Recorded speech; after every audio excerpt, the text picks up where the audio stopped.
Bueno, hola a todos y todas. Bueno, en esta clase vamos a trabajar las formas organizacionales del trabajo. Cuando hablamos de formas organizacionales del trabajo estamos hablando de el Taylorismo, el Fordismo, el Toyotismo u Onismo, también como quiera denominarse.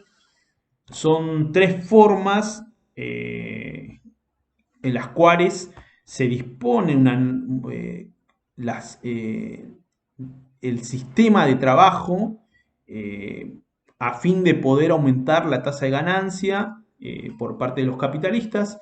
Son formas en las cuales procuran eliminar tiempos muertos, eliminar el oficio de los trabajadores, la forma de organización laboral y con ello también las formas de organizaciones políticas que surgen. Me refiero en muchos casos al tipo de sindicalismo que va a surgir.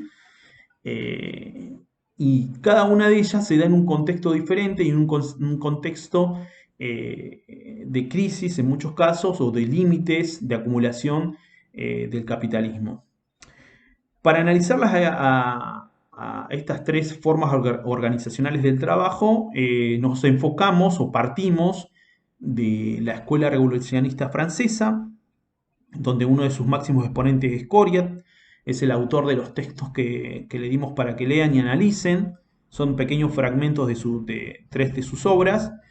Eh, Existen diferentes teorías de las empresas, eso hay que entenderlo. En otros años lo hemos dado la teoría neoclásica, la teoría de los costos, la teoría de la firma japonesa. Son cuerpos teóricos que analizan desde una perspectiva las empresas y dan cuenta de su dinámica interna a partir de sus postulados, ¿no?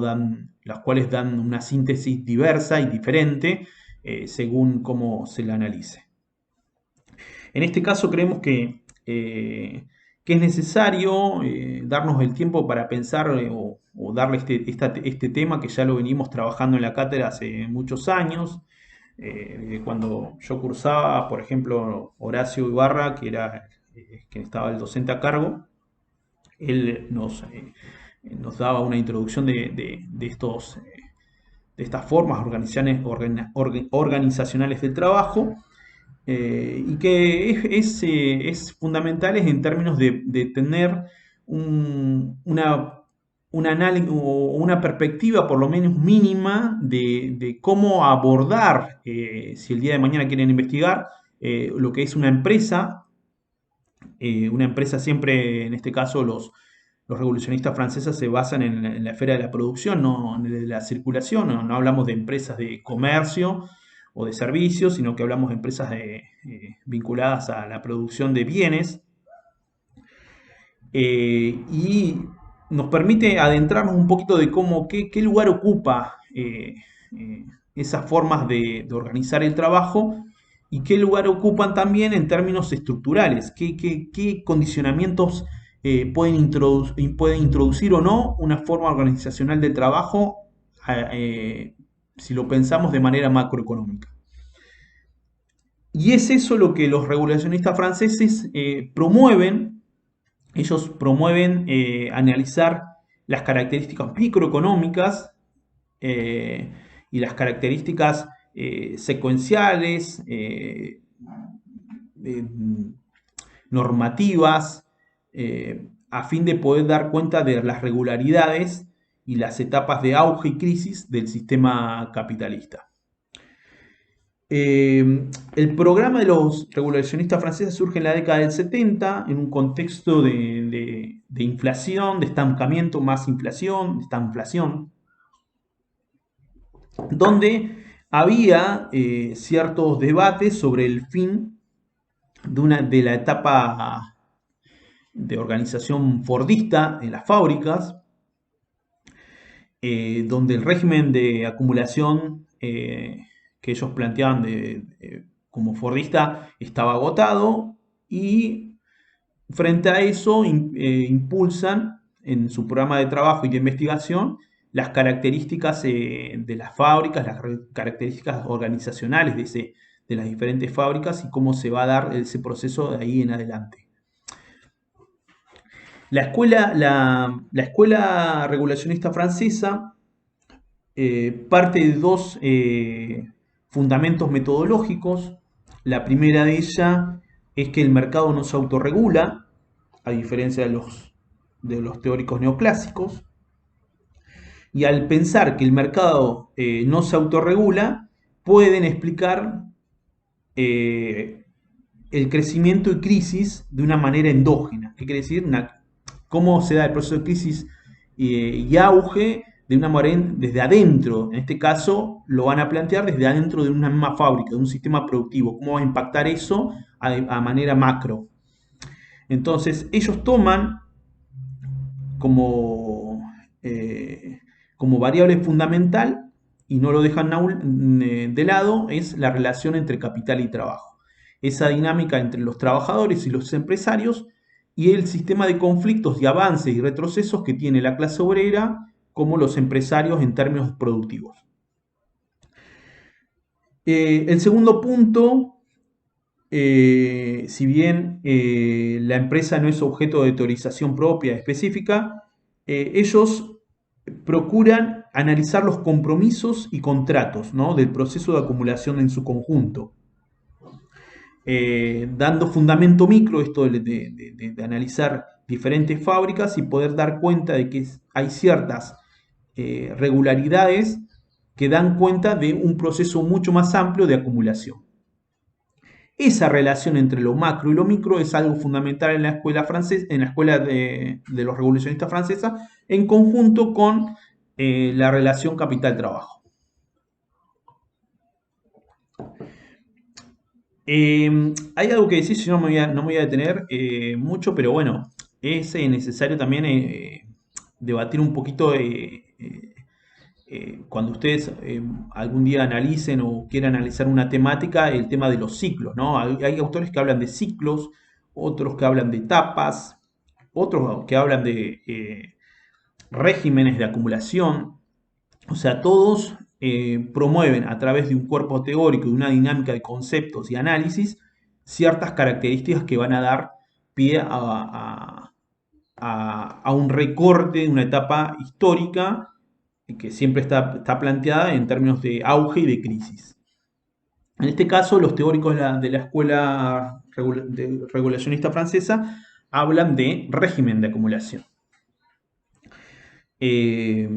Después van a ver que, por ejemplo, en las clases que vienen, cuando Gonzalo tome o analice el tema de Patagonia, se habla de capitalismo en profundidad, en extensión. Eso también da cuenta de que tomamos para analizar los ciclos o etapas de avance del capital, de crisis o de expansión o de acumulación ampliada de las empresas o de la burguesía. Bueno, la escuela revolucionista francesa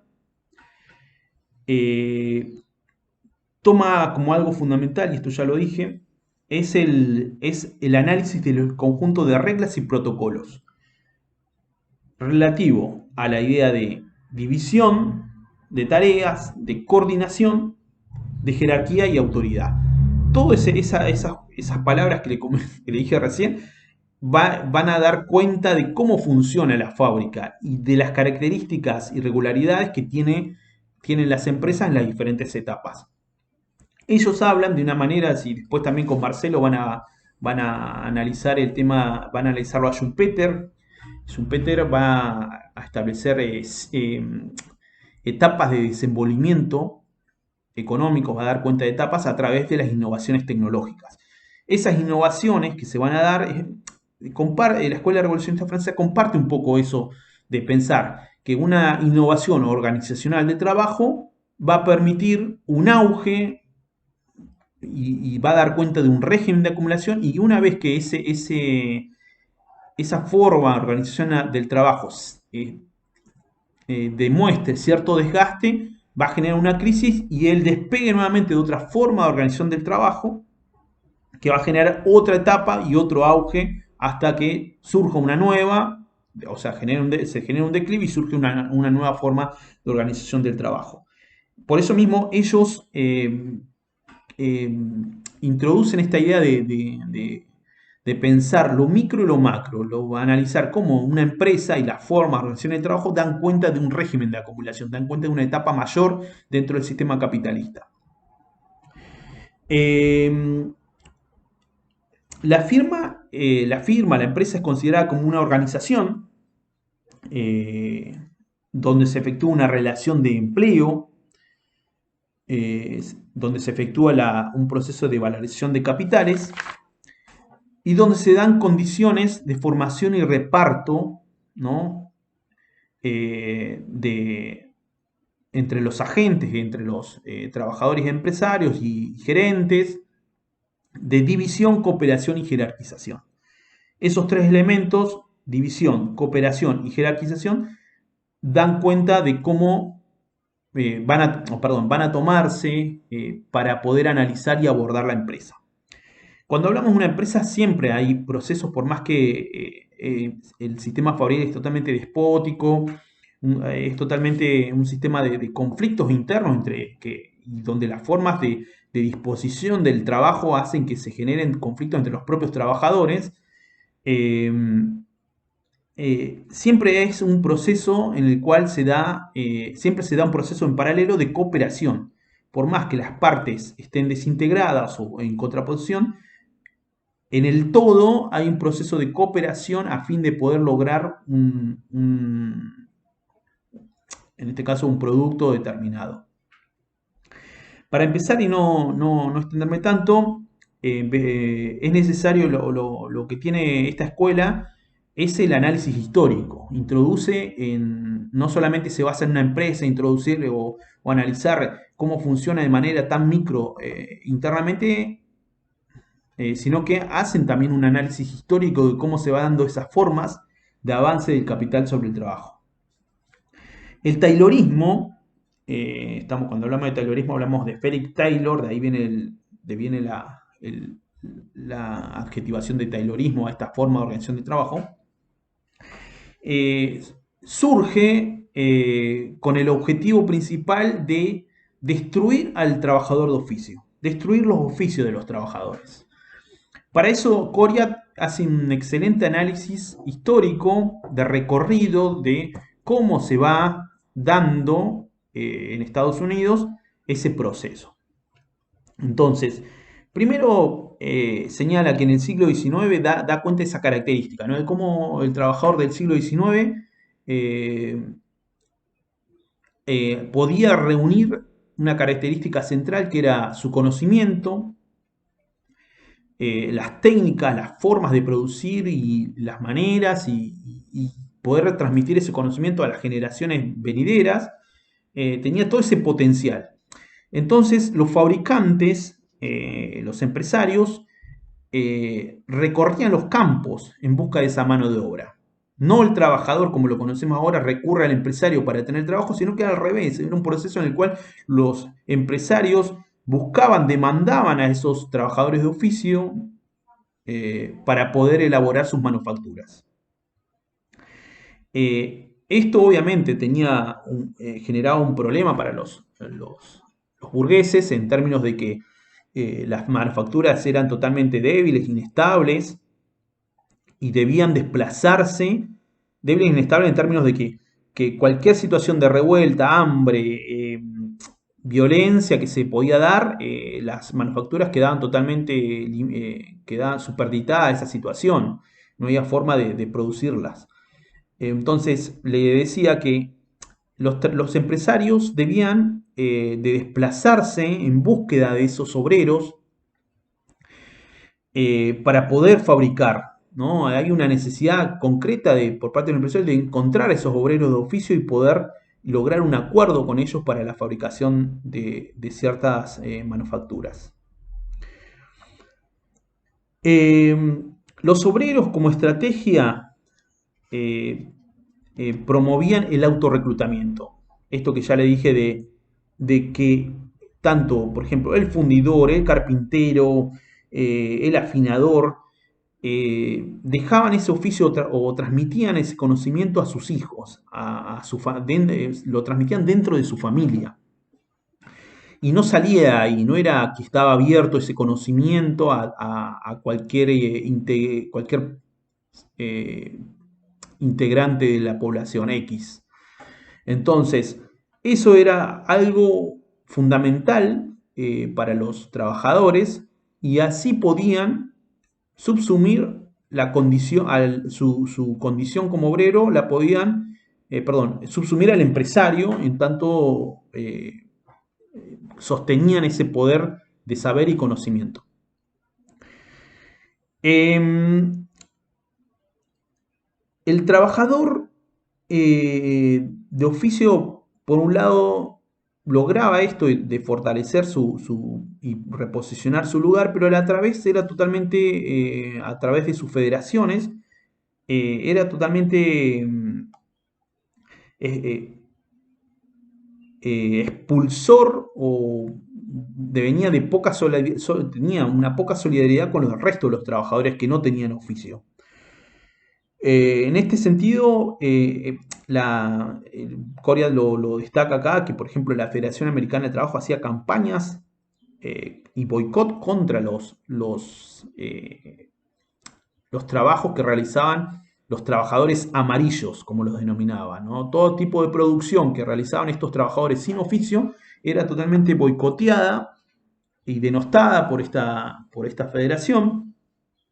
Y donde había muchas variables ideológicas, incluso xenófobas, contra estos trabajadores.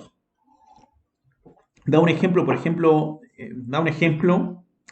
en este caso de los cigarrillos, donde había una cierta inscripción en la cual decía que los cigarrillos sin sello azul son positivamente peligrosos, son los cigarrillos de la muerte. Esos postulados, esa campaña que realizaba, obviamente estaba en contra de los trabajadores sin oficio, promoviendo con ello la defensa de sus intereses como trabajadores con cierta exclusividad sobre los otros. Esas prácticas de oficio a los obreros les permitía tener un control total sobre la producción, sobre los tiempos de producción y sobre las formas de cómo se debía realizar la producción. Y ese va a ser el punto fundamental por cuales los empresarios van a tratar de romper las prácticas de oficio. Una de las estrategias por parte de los empresarios va a ser introducir a los niños al trabajo, ¿no? El niño es manejable, se lo puede disciplinar. El niño como va a poder ser retenido dentro de la fábrica, incluso hay casos y ejemplos y testimonios en los cuales los niños vivían dentro de la fábrica y compartían incluso por tiempo determinado el calzado, en muchos casos estaban atados a la máquina. Eh, eh, el niño era concebido como un disciplinador del obrero, ¿no? El obrero que no tenía disciplina para los empresarios. Estamos en una etapa en la cual el trabajador logra cierta remuneración y después no vuelve a trabajar. No hay una continuidad de ese trabajador dentro de la fábrica hasta que, por ejemplo, se le agote esa remuneración y ahí solicite nuevamente trabajo. No encontramos esa disciplina tan bien amalgada como la conocemos hoy, donde un trabajador entra a tal hora, sale a tal hora y al otro día vuelve a esa hora y sale a tal hora. O sea, esa subordinación del trabajador al empresario en esta época no existía. Y era un grave problema porque al no tener continuidad el sistema productivo, se perdía, obviamente, se perdía plata, los empresarios perdían plata. Bueno, a esa práctica de introducir niños para romper los oficios, o sea, tiene su limitante porque en 1841 se da un límite de hora para los niños y también se implementa la educación obligatoria, por lo cual va a quedar mermada esa estrategia. No significa que no siga, hasta el día de hoy sigue sucediendo donde hay niños, niños realizando trabajos, pero sin embargo como estrategia de consenso social no va a funcionar. Entonces implementan otra donde procuran romper también con el mismo objetivo, tienen el mismo objetivo de romper el oficio a los subcontratistas. El subcontratista, estamos hablando de un destajista, ¿sí? El trabajo de destajo. El subcontratista es una persona que se encarga de controlar el trabajo de los obreros en un pequeño taller, en el fondo de una casa, en un domicilio particular.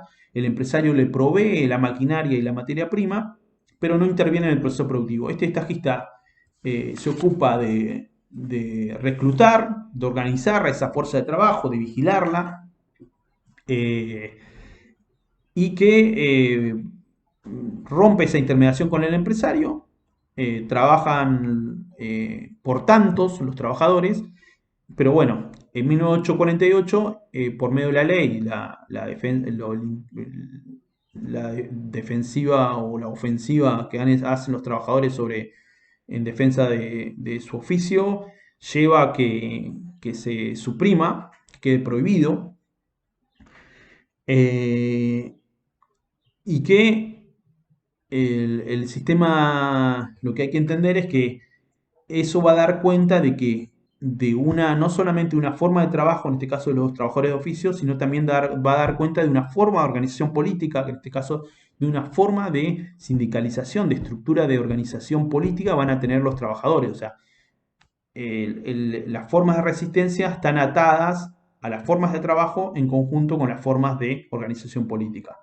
Ante esta lucha descarnada de los capitalistas en contra de los trabajadores de oficio, va a surgir, en este caso un ingeniero, Frederick Taylor, que va a pensar y analizar esta situación, y él va a señalar que es necesario, ¿no?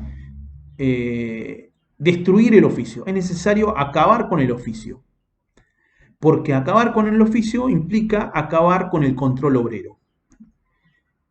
El control obrero sobre los tiempos de producción, ¿sí? Entonces elabora dos postulados fundamentales, que es que los obreros poseen el conocimiento, tienen el monopolio del conocimiento y el control de los modos operatorios industriales que no posee el empresario. Mientras que por otro lado señala que quien domina y dicta los modos operatorios se hace dueño de los tiempos de producción.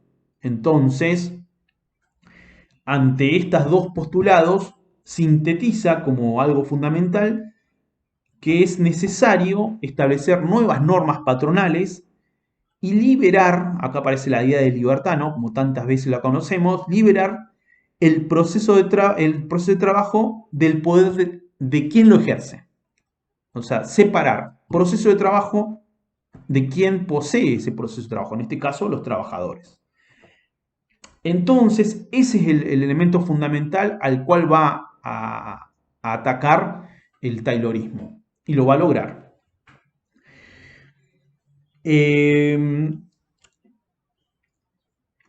Taylor va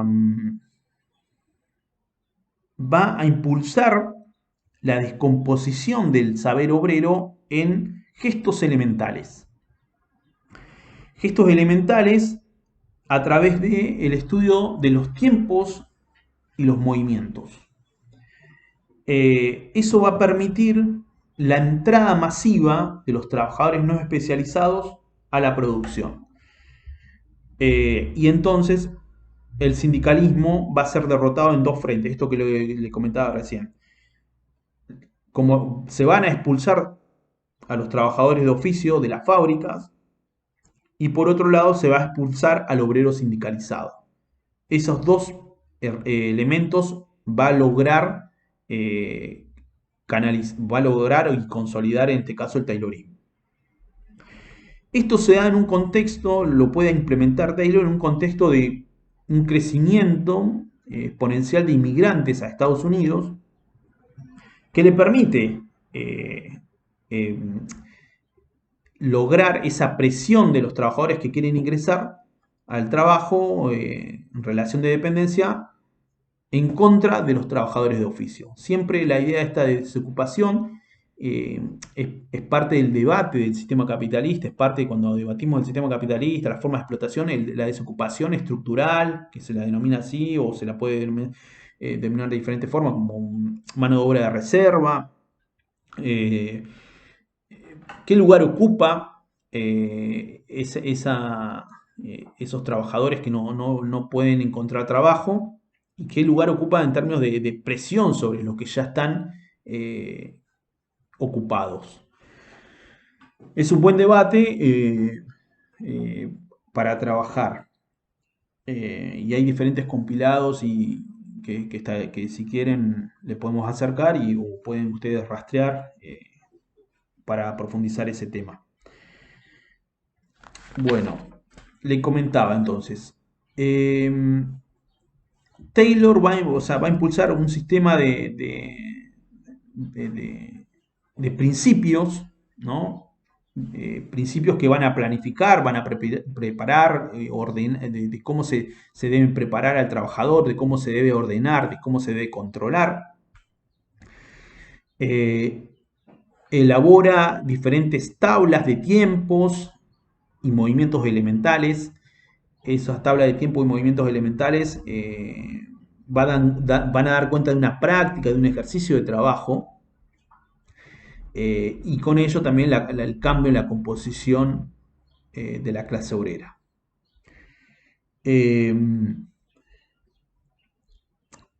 ¿Qué resultado tiene la aplicación del Taylorismo? Obviamente, un incremento de la productividad, una intensidad del trabajo y algo fundamental con ello, la eliminación de los tiempos muertos.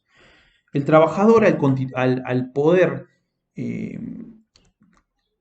controlar la forma de cómo se lograba, de cómo se trabajaba, implicaba poder tener control sobre los tiempos de producción.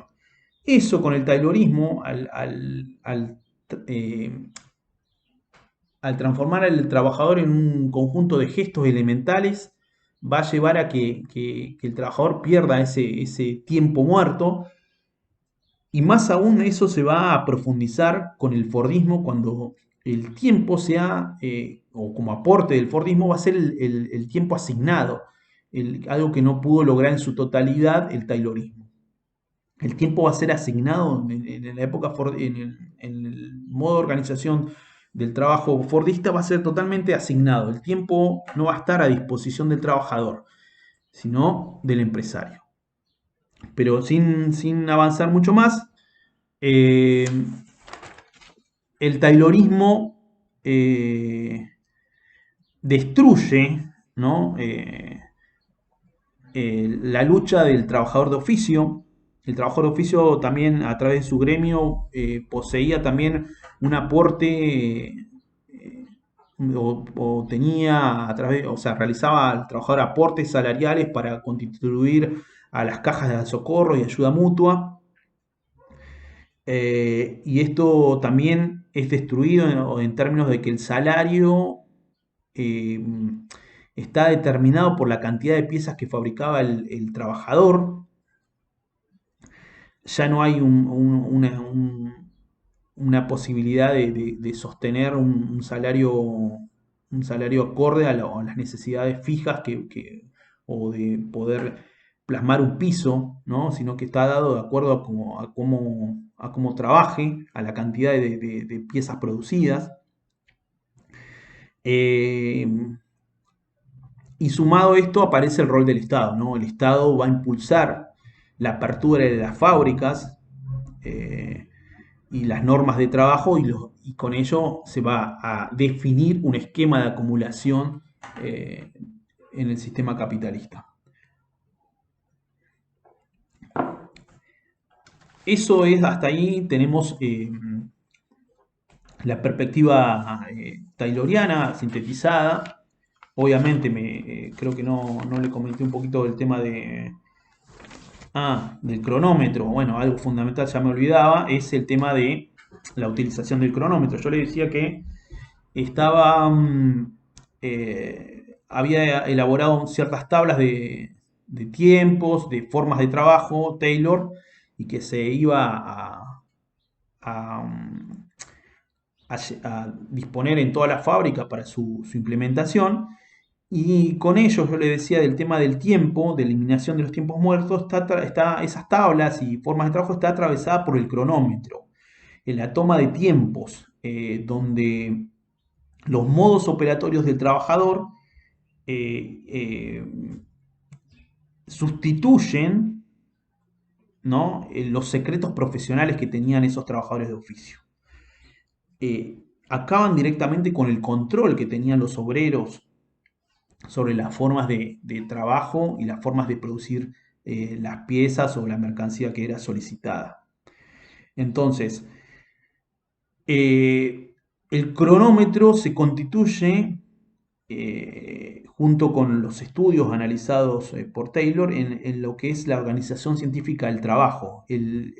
Lo científico, el conocimiento, es utilizado, es herramienta fundamental para poder avanzar, para que el capital avance sobre eh, los trabajadores.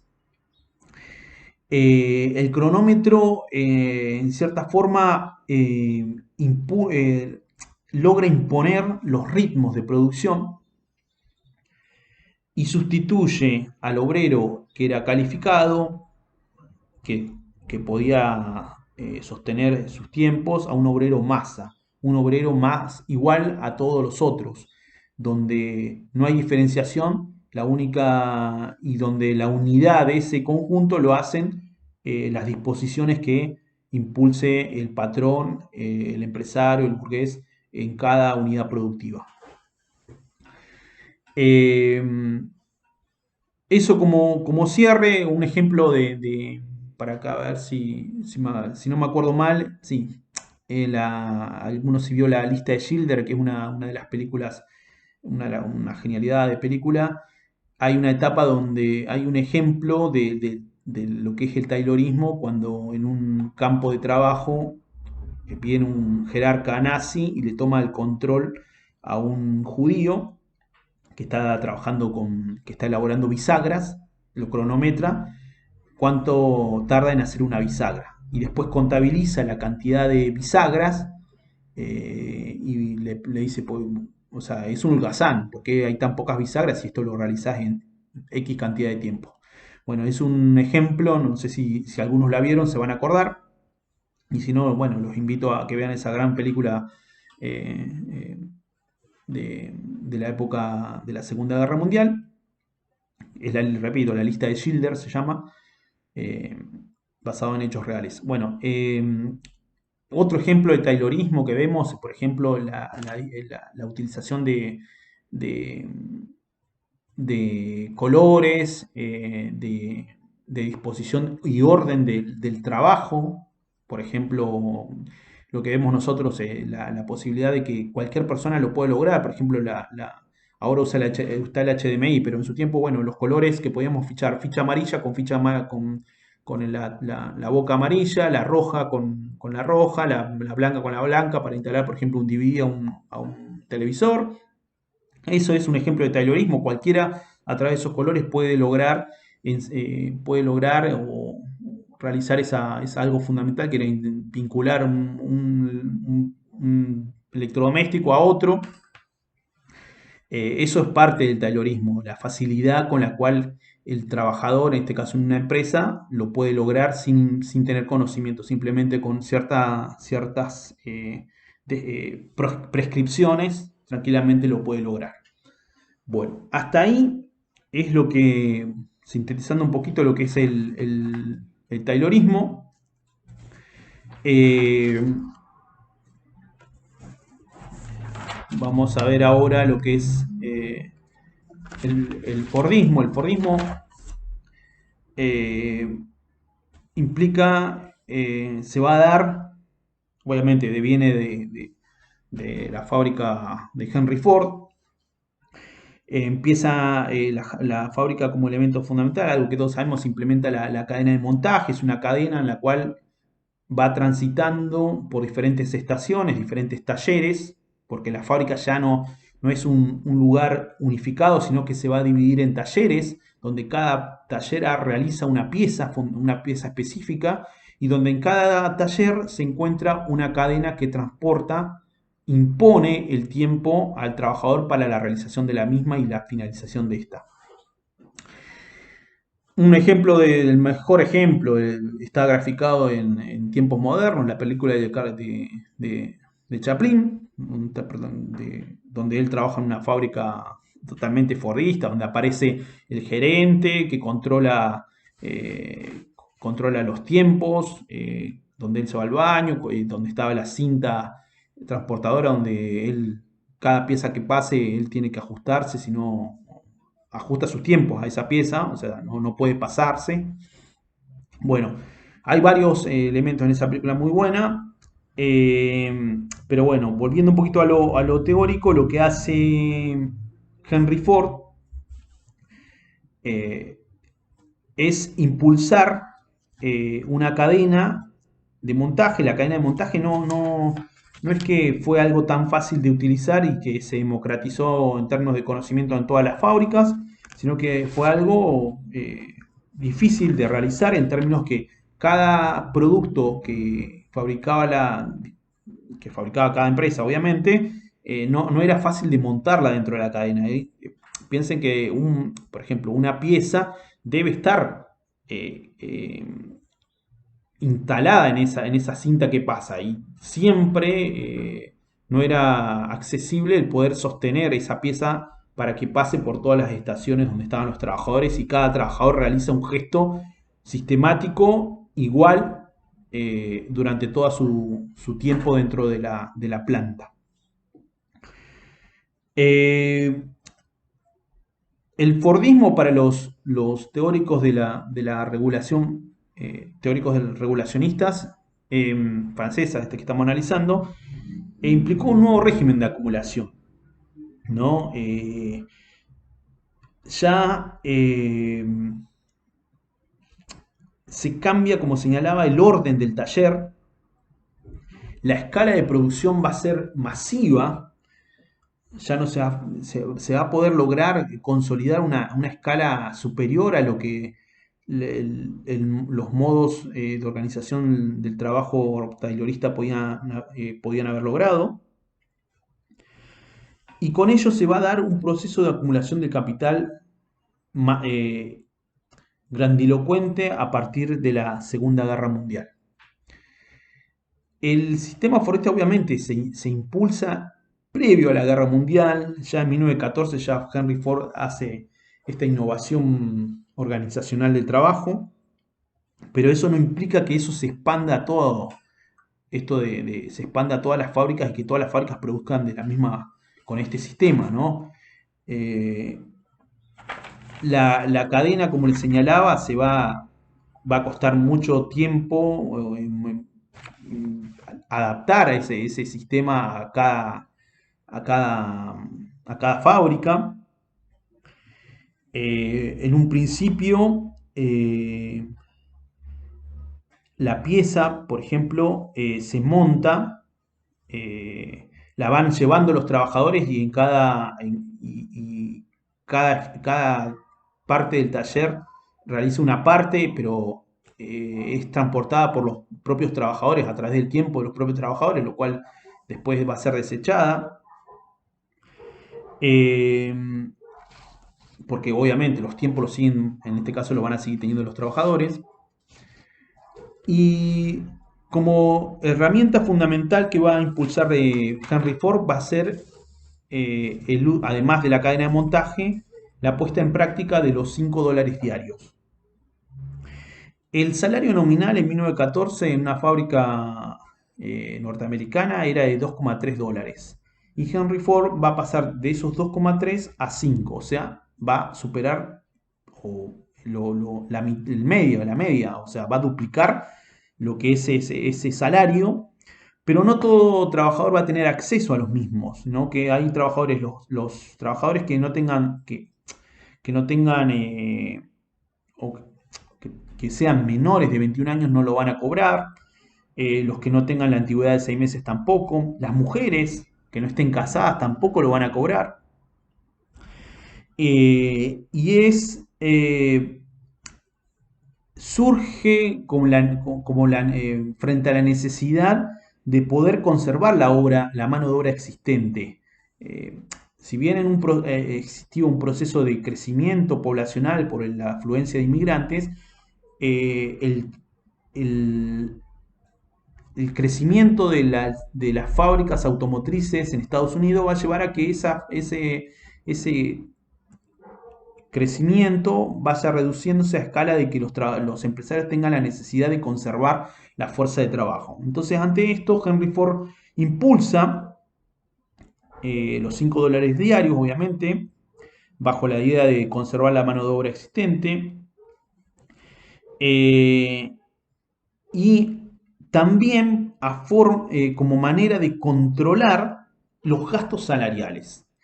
Acá hay algo fundamental. No solamente el Fordismo va a operar dentro de la fábrica, sino que va a salir de esa esfera y se va a meter directamente en la vida privada de los trabajadores, en la vida social que tengan los trabajadores en términos de consumo. Va a procurar que el trabajador, por ejemplo, sea limpio, con moral respetable, que no fume, que no tome alcohol. Todo eso era necesario para poder cobrar esos $5 diarios. Que no llegue tarde, al llegar tarde era sancionado y dejaba de percibirlo hasta por 6 meses, depende de la sanción. O sea, da cuenta no solamente en términos de una perspectiva salarial, sino de una perspectiva práctica de cada trabajador. Cada trabajador tenía que establecer un comportamiento específico para poder acceder a esos $5 diarios. Eh, también, ¿cómo logra eso Henry Ford?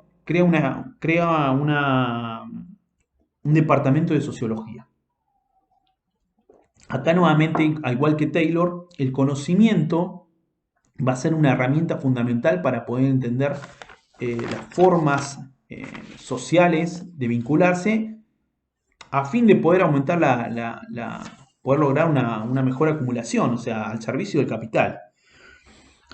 Entonces,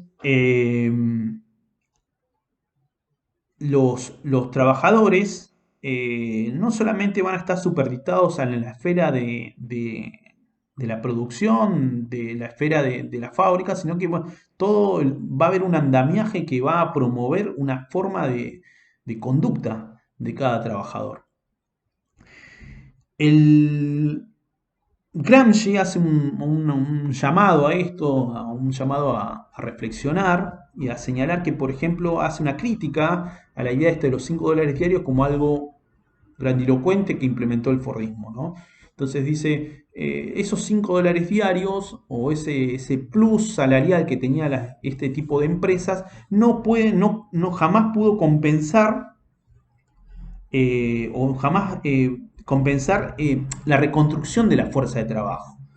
Era tanto era el desgaste músculo, fuerza, cerebro que realizaba un trabajador dentro de una fábrica como esta, era tanto que ni siquiera aunque se le dé los $5 diarios o se le aumente el salario como se lo hizo, podía recomponer el desgaste y la destrucción corporal que tenían estos trabajadores.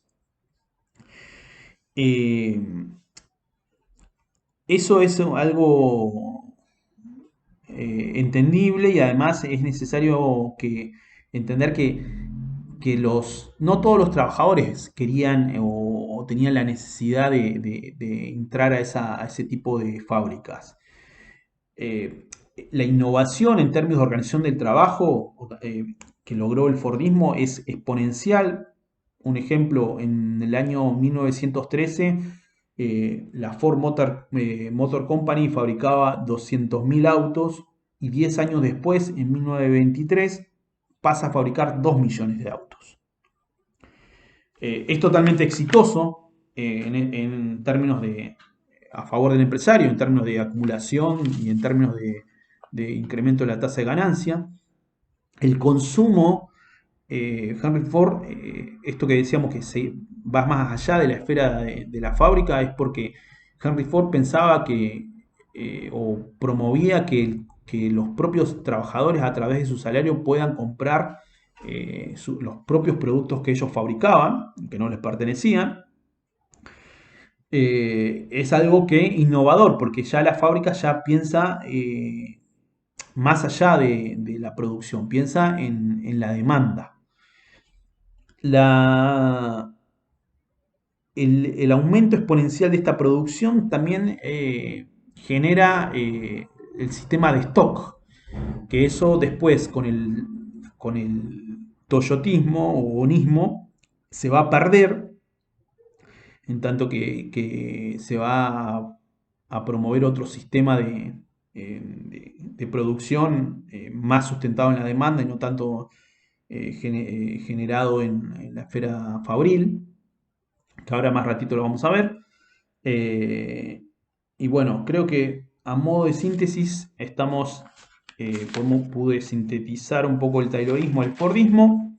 Ahora pasamos al próximo videito donde vamos a explicar un poco la crisis del 70 y los cambios, no la crisis en sí, sino lo que sucede en el contexto de la crisis de la década del 70 y la innovación tecnológica que se sucede en conjunto con el desarrollo del toyotismo.